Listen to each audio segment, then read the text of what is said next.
Sorry about the wind noise. A little breezy here in October. This is Brown Lake in Charlevoix, Michigan. And I'm at a house where I did a nice little install job. And today I'm going to finish cleaning that up and doing the cutbacks for winter. Even this time of year, it's very beautiful in Charlevoix. The ferry's gone.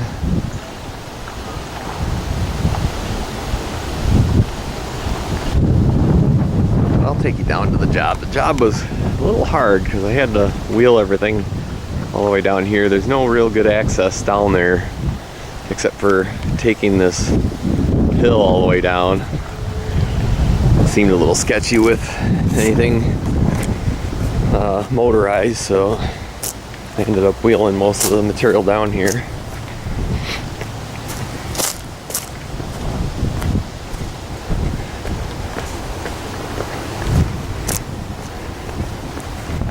Now what this bed started out with was it was real desperate looking down here. They've been having some problems with the rocks washing away now that the water is up in Lake Michigan and Lake Charlevoix. So they've had to have an excavator come down here and move some stuff around. And this whole front area through here was all just dead grass. In fact, this was added to. This was all brown and dead. Excuse me. From the excavator being in here. So to help with some of the erosion issues that they're having, they're gonna have to come back with some more rock and fix this. But to help a little bit with the erosion, they used to have just daylilies down here, and they were all dead and dying. They looked terrible. They weren't flowering anymore. So I ripped all that out and decided to go with these fragrant sumac or Grollo sumac. They'll cover this front margin throughout here. They'll fill this area in and along up in there too, and will help with the erosion. The roots will go deep down into this edge underneath this. They do have a fabric here for the boulders to sit on, but it'll go behind that and hold that existing soil in place. The deer don't eat these, so they work really well. They don't really get too much of a flower, maybe a little white flower midsummer, but the foliage turns bright orange when the frosts start hitting. When it starts getting cold, they get bright orange and beautiful. So this whole area will be fragrant sumac or Grollo sumac. And then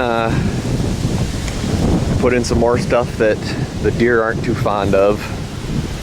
They went with Russian sage along the top. I think it's filgrim is what they're called, or filgrim, like a medium-sized Russian sage.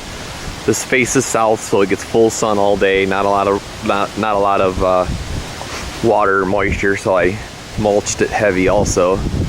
And then another plant I'm using is Walker's Low catmint.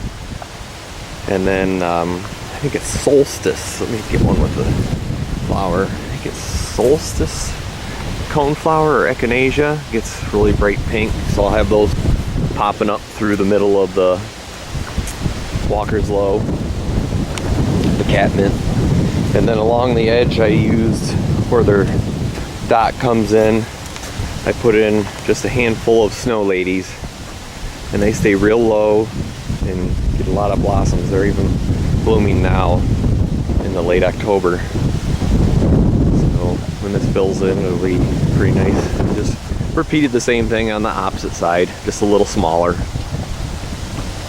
I don't pack my perennials together too heavy. Some other people might put another 10 perennials on each side in this.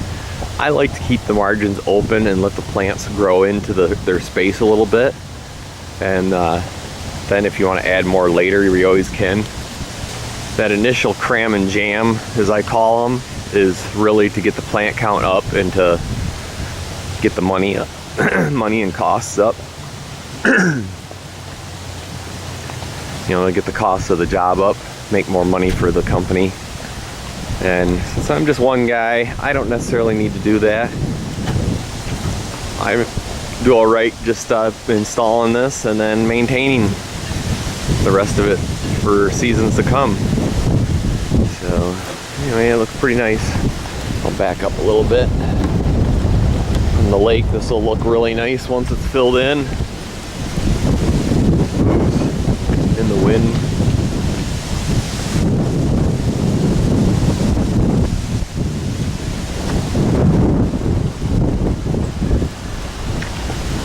Oh, I just thought I'd share a little job that I got done. I got a little bit of touch up to do, and unfortunately I'm probably going to cut back some of this stuff for winter. So, hope everybody's having a nice day. And thanks for watching.